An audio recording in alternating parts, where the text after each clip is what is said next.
नमस्कार शेतकरी मित्रांनो 2025चा खरीप हंगाम शेतकऱ्यांसाठी खरंच एक मोठं आव्हान ठरला.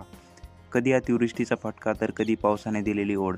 यामुळे हातातोंडाशी आलेला घास हिरावला गेला. आता सर्वांच्या नजरात दोनच गोष्टीकडे लागल्या आहेत. एक म्हणजे नुकसान भरपाई आणि दुसरं म्हणजे पीक विमा. परंतु हे दोन्ही मिळण्यासाठी सर्वात महत्त्वाचा पुरावा काय असतो, तर तो म्हणजे पीक कापणी प्रयोगाच्या आधारावर ठरवली जाणारी अंतिम पैसेवारी.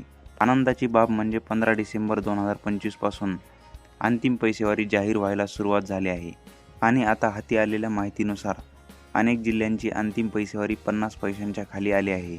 याचा सरळ अर्थ असा होतो की हे जिल्हे दुष्काळग्रस्त किंवा नुकसानग्रस्त म्हणून सिद्ध झाले आहेत. चला तर मग पाहूया कोणत्या जिल्ह्यांची पैसेवारी 50 पैशांच्या आत आली आहे. परभणी जिल्हा मोठ्या नुकसानीची नोंद ठरलेला हा जिल्हा आहे. परभणीत शेतकऱ्यांचं प्रचंड नुकसान झालं आहे आणि तेच सरकारी आकडेवारीतही दिसत आहे. पाथरी तालुका परभणी जिल्ह्यात सर्वात कमी पैसेवारी पाथरी तालुक्यात नोंदवली गेली आहे, फक्त 34 पैसे. परभणी तालुका 35 पैसे, जिंतूर तालुका 41.33 पैसे, गंगाखेड आणि पालम 42 पैसे. याशिवाय सेलू, मानवत, सोनपेठ आणि पूर्णा या तालुक्यांची पैसेवारी ही 40 ते 46 पैशांच्या दरम्यान आहे, म्हणजेच संपूर्ण जिल्हा 50 पैशांच्या खाली आहे. यानंतर हिंगोली जिल्हा. हिंगोलीतही परिस्थिती वेगळी नाही.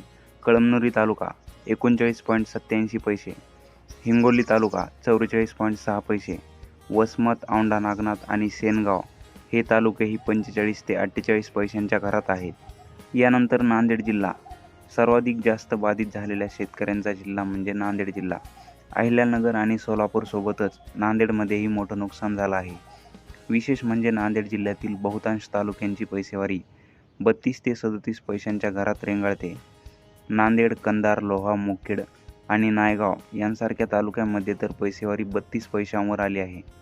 सरासरी विचार केला तर संपूर्ण जिल्हा 33 ते 34 पैशांवर आहे, जे पीक विम्यासाठी खूप महत्त्वाचे ठरेल.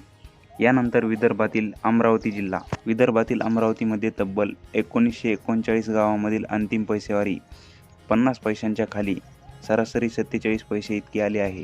तिवसा तालुका सर्वात कमी 43 पैसे व यानंतर धारणी, चिखलदरा, मोर्शी, अचलपूर आणि चांदूर रेल्वे या सर्वांची पैसेवारी 46 ते 49 पैशांच्या दरम्यान आहे. यानंतर छत्रपती संभाजीनगर.